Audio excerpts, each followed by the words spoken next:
Different materials in CNC processing. Differences in properties and processing technology.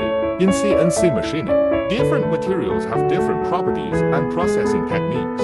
First of all, for metal materials such as stainless steel, aluminum alloy, etc., the surface quality and roughness requirements are high. Therefore, CNC machining centers are usually used for efficient, high-precision machining. At the same time, in order to ensure the processing quality and surface quality, strict parameters and cutting method need to be set during processing.